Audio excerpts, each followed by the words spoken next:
Greetings and salutations, digital world, and welcome back once again to another Spliced In Later. Once again, I know it has been a bit of a break since I last spoke to you all. I did take another week off, but not for laziness. Okay, maybe a bit for laziness, but also just because I got a lot of content coming at you this week. A lot of episodes, 3 to be exact. So I just felt like I could take a bit of me time the week before and prepare for that. So if you were anxiously waiting around for an episode last week, I apologize. I'm sure you weren't, but if you were, again, I apologize. And I hope that this week's content will make up for it. Because aside from today's regular episode, towards the end of this week, I will be bringing you not 1, but 2 movie reviews. One definitely on Thursday afternoon, Friday morning, depending where you are in the world. And the other hopefully around Saturday or Sunday, depending on when I get around to watching it. The first movie is very excitedly Raya and the Last Dragon, the new Disney movie, which I will be catching at the cinemas, which is a very exciting experience. It doesn't happen very often anymore.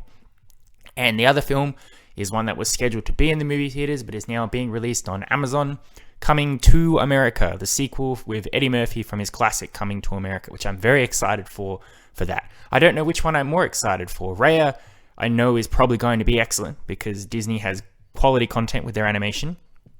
But Coming to America, I love that movie. And I feel like I'm going to be biased, or I'm going to give it a lot of rope to leeway. So I don't hate it, because there's not a great track record when it comes for sequels to old 80s movies that come out years later and people go, well, you know, that sort of thing's not funny anymore. But we'll see. I'm very excited. So keep your eyes and ears and all other senses peeled for the end of the week for that. And hopefully there should be positive reviews. Hopefully it'll be good quality content that will make you want to check out the movies for yourself. At the very least, I'll be able to start adding to my top movies of 2021. But for today's episode, hopefully it shouldn't be too long. I'm going to try and keep it short, simple, and sweet, because it's not too much really to talk about other than that I love it. But I'm trying to be relevant to what's going on in the world, which is what is influencing today's episode. It would have made more sense if it came out last week, but whatever, here we are. Last week, there was a new CW show that just premiered called Superman and Lois. Now, if you are unfamiliar with Superman and Lois and the CW or anything like that, basically it's a bit of an empire that's going on, whereas MCU have got the movie scene down pat with their cinematic universe and all the different franchises, Iron Man, Thor, Captain America, Guardians of the Galaxy, Ant-Man, Spider-Man, all of them, that all come together in their Avengers movies, but also are able to operate separately in their own worlds with crossing over characters and all of that. It's a seamless thing going on at the moment that is now bleeding in to television with Disney Plus's WandaVision, which is something else which I hope to be bringing a review to you very soon about that. For the CW, for DC, for Batman and Superman and those characters, the Arrowverse is essentially that. It is a whole conglomerate of shows built around different superheroes doing different superhero things, but all exist in the same world, meaning that the characters often interact with each other, cross over with each other, share each other's villains, team up for epic crossover events that can be as simple as just 2 friends hanging out together to stop one particular villain, to a Avengers Infinity War level event, Crisis of Infinite Earths, where all life in the world, in all the multiverse, will be wiped out if these superheroes don't come together to stop it.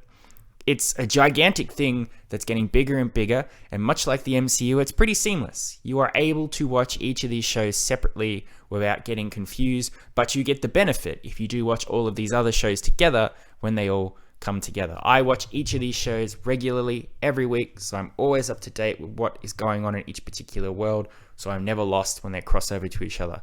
Other people I know, other people in my family, really only specifically watch 2 or 3 of these shows.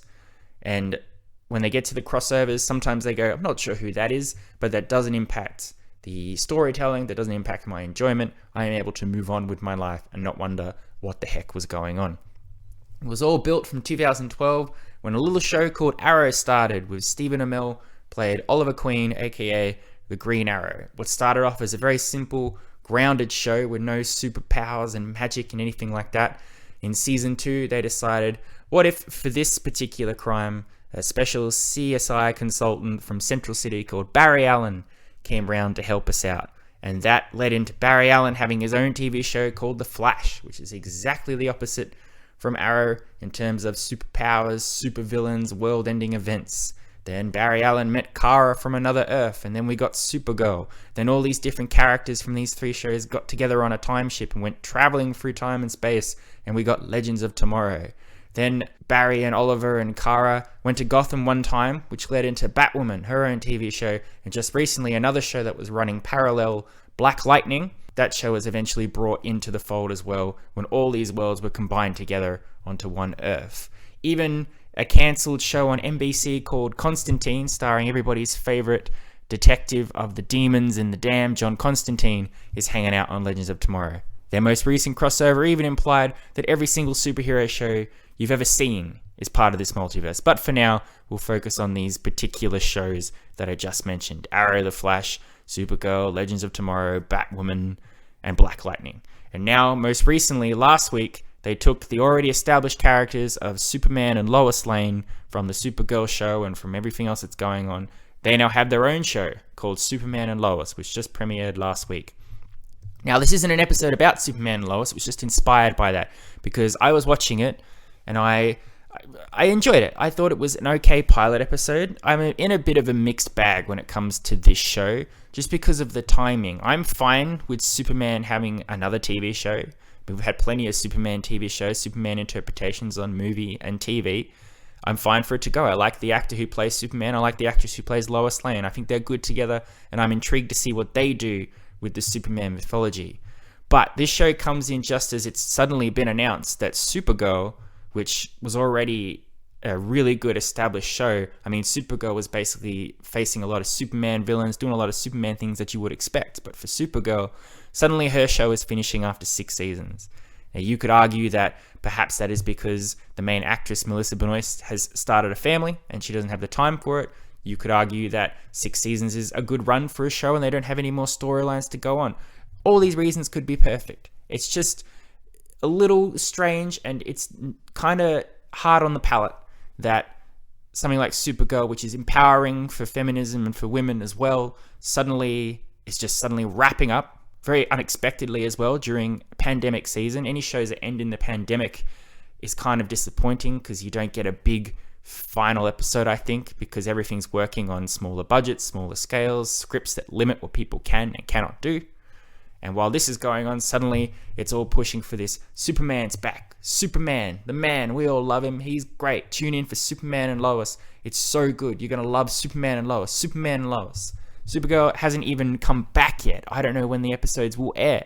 Superman and Lois is taking its spot, which is a whole thing. It's hard to get around it. So it's hard for me to enjoy that TV show when I'm thinking about all that in the background. But who knows? Maybe when Supergirl premieres, it will have a good ending. Maybe Superman and Lois will establish itself as its own thing without just taking what Supergirl was and just doing the same thing. But with Superman, only time can tell. It's only been 1 episode. But aside from all of that is irrelevant to what I want to talk about, because watching the show, the main plot and establishment of Superman and Lois is they're living in Metropolis and they have 2 teenage boys, and they're very unruly boys for very different reasons.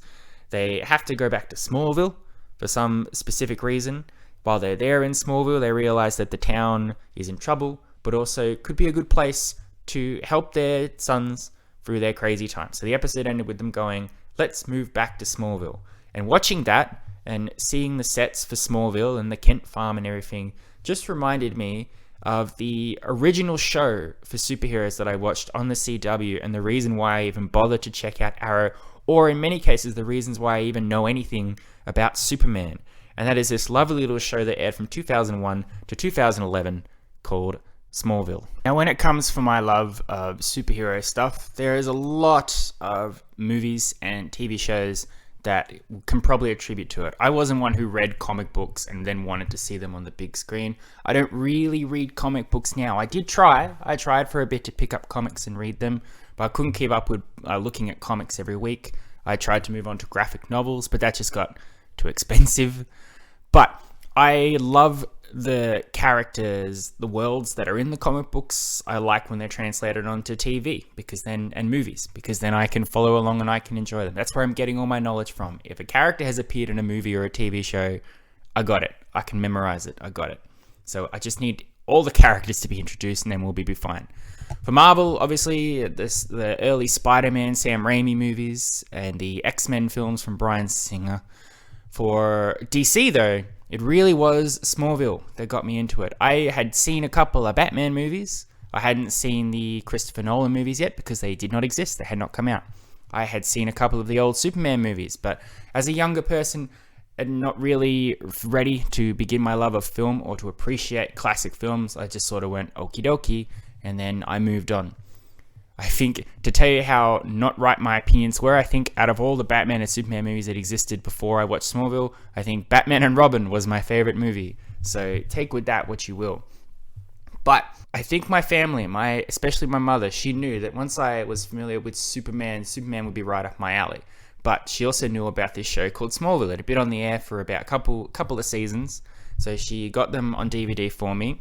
And I remember looking at Smallville and going, I don't know what this is. Then I read the back and went, Clark Kent, Lex Luthor.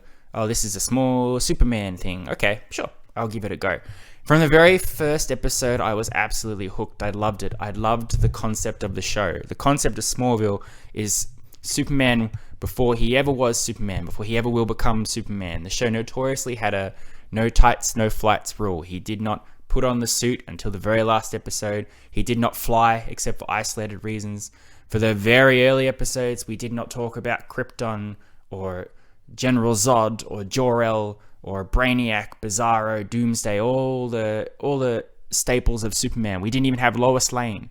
We just had a very young teenage Clark Kent who went to school, high school, and worked out on his farm with his adoptive parents in Smallville. And of course, he keeps secret from everybody else that he has these superpowers and that he's from outer space. But that was really it. But what followed was a show that worked on multiple levels. For CW at the time, it was very much a teen romance drama.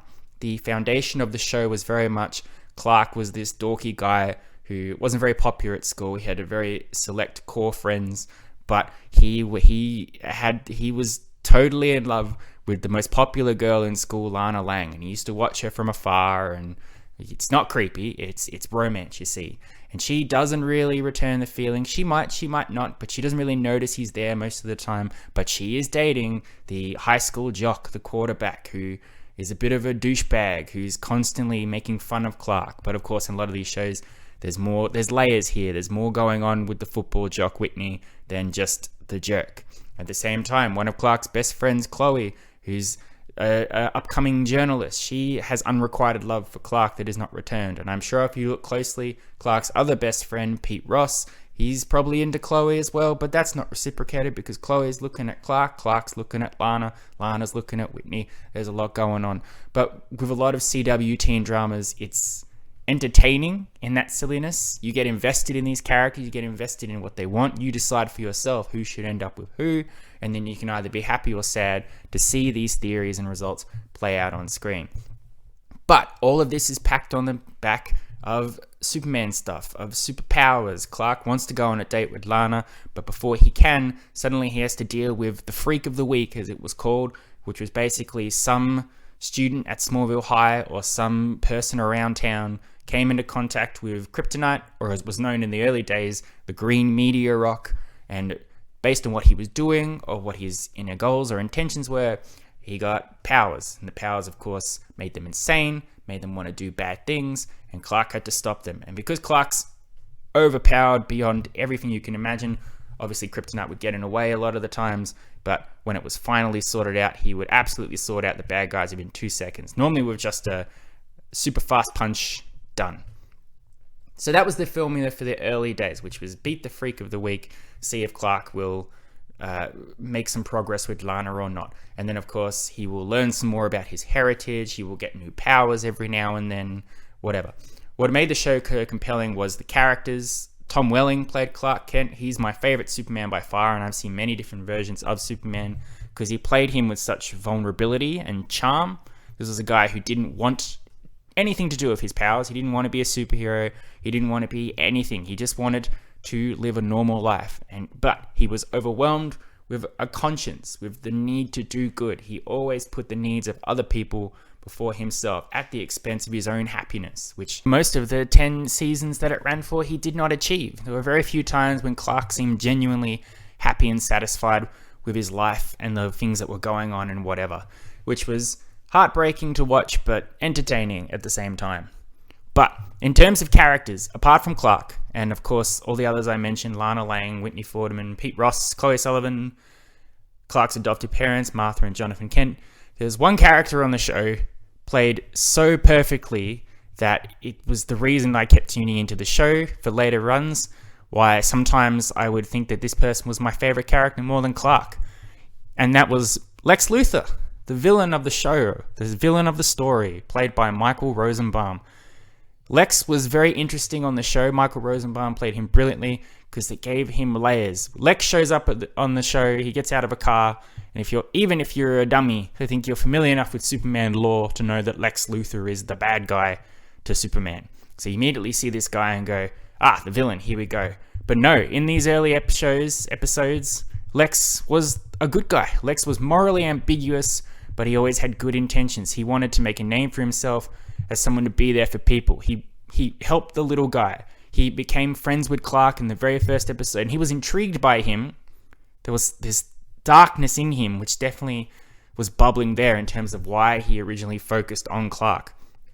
But as the series progressed, the friendship between Clark and Lex grew to such a powerful bond between the two, especially because so many people discounted Lex because of his last name Luthor, because another character on the show, Lionel Luthor, his father, was such a scumbag. Everybody in town hated him. He was evil, manipulative, nasty, all of that. So everybody immediately went to Lex and went, "You are your father's son. Doesn't matter what you do or what you say. We don't trust you. We don't like you." So for Lex, it's hard. He's like, maybe I should just be what people expect me to be.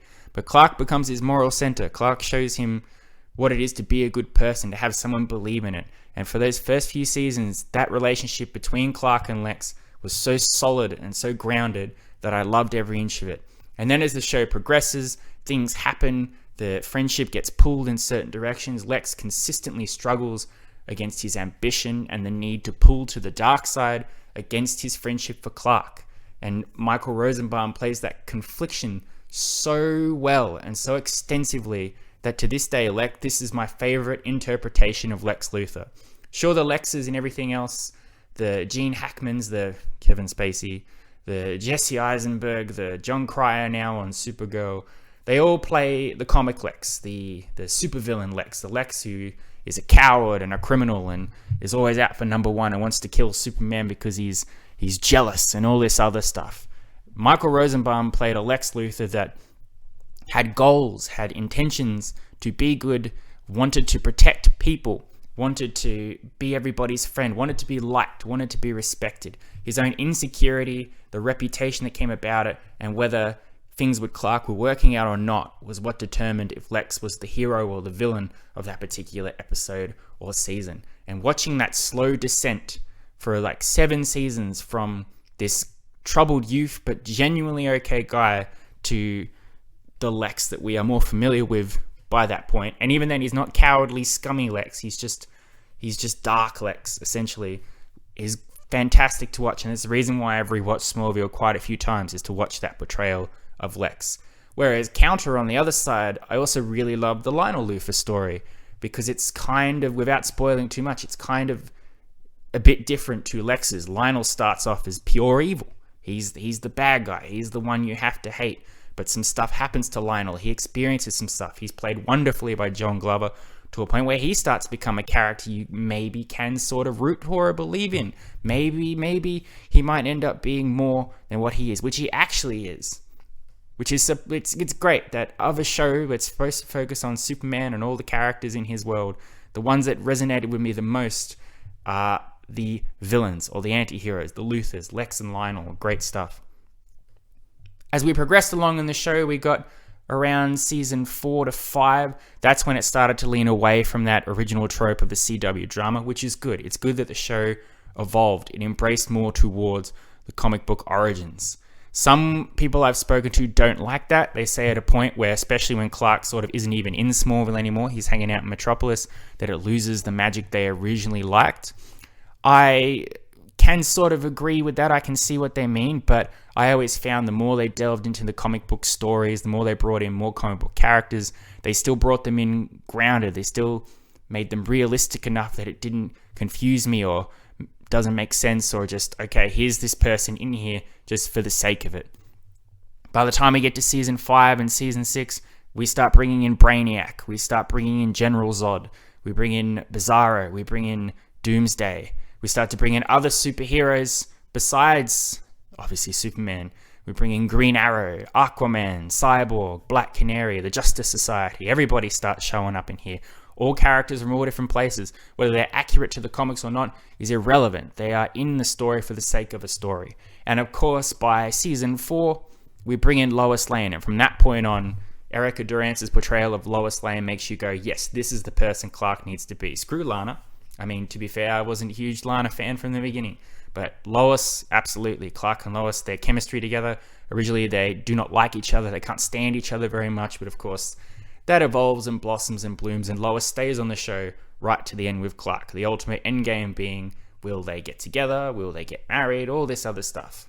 But of course, alongside all that is, will Clark become the hero that he was meant to be? Of course, we know he's going to. But will we see him in the Superman suit? Will we hear the word Superman said on the TV show? That was the hook that kept everybody tuning in to watch the show, I think, especially me. Smallville wasn't consistently good all the time.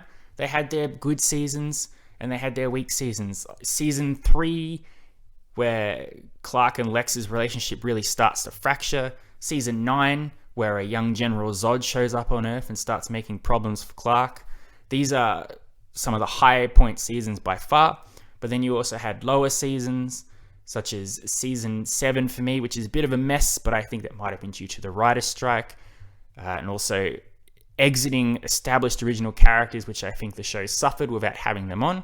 And sadly, of course, the last season, which was a bit of a mess in terms of what they wanted to do, what the ultimate goal was. And I do think they fumbled at the end when it turns into getting Clark in his final spot as Superman. But not to the extent of Game of Thrones. I look at it now, like before the season 8 of Game of Thrones came out, you might have said, oh, Smallville had a bad season and that might stop me from rewatching the show. But then you look at something like Game of Thrones, which fumbled so spectacularly that I can look at Smallville and go, yeah, that season 10 is weakish.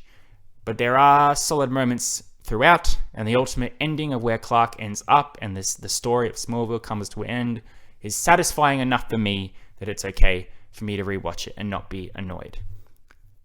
So that's really it. If this is a recommendation by far, if you haven't really caught on, this is a great show. It's a classic show. It resonates with me so much that every time I watch a new show in the Arrowverse, I always unconsciously compare it to Smallville. I've rewatched it many times. I know the characters, I know the stories, I know all the little quips. I know the character that might show up in season 1, come back in season 10, and I'll go, that's that person. I love the story arcs. I love the very slow story of Clark. I love the very slow story of Lex. I love the original era where it's CW team romantic drama with the freak of the week. I love the end where it's which character from the Superman comic books from the DC comics are going to show up. Which big bad is he going to fight for this whole season? It's all good. There are ups and downs, but mostly ups. Mainly hammered home by great acting, great performances from characters, specifically Tom Welling's Clark, and of course, Michael Rosenbaum, Lex Luthor, highlight of the show, greatest Lex there ever was or will be, most likely. If you check into Superman and Lois and you like it a bit, but not so much, give Smallville a try, I reckon. Smallville is great start for anybody who wants to get into the CW Arrowverse shows or even a superhero show in general. It is a superhero show without hitting you over the head with it. It does not firmly establish in the very first episode, this person is now the Flash or Batman or Aquaman or anything like that.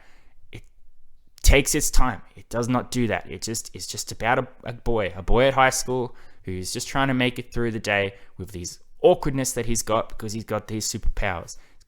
He's got to fend off these weirdos with superpowers. He's got to make it to class on time. He's got to defend his friend, pursue the girl of his dreams, all of that. It's very simple, easy, gets you hooked before it starts throwing all the superhero stuff at you. And by that point, I think you're in love with the characters enough that it's not a big deal at all. Smallville, great show. 9 out of 10. Doesn't get a full 10 for the weak points in certain seasons and for its tripping at the finish line, but absolutely great. Wonderful show. Check it out. I know I will be now that I've just spent ages reminiscing over it. I can't wait. There we are. Thank you very much for listening. I hope you've enjoyed. I hope you liked hearing once more about superheroes. I apologize, but that's often where we seem to drift on this show. And as much as that might be annoying for some people, it's my gifts. It's where I excel at the most in terms of content for movies and TV shows. If you add a little bit of superhero in there, and I'm golden. I will be back on Thursday. Check in around late in the evening, or if you can't be bothered to stay up, because why would you? It will be available the next day, Friday morning, for my review of the new Disney film Raya and the Last Dragon. I'm excited to see it. I'm excited to tell you about it. I hope it's good. But until then, I love and appreciate you as always. Be safe out there. Be kind to one another. You've been spliced in later. Adios, muchachos. I'll catch you next time.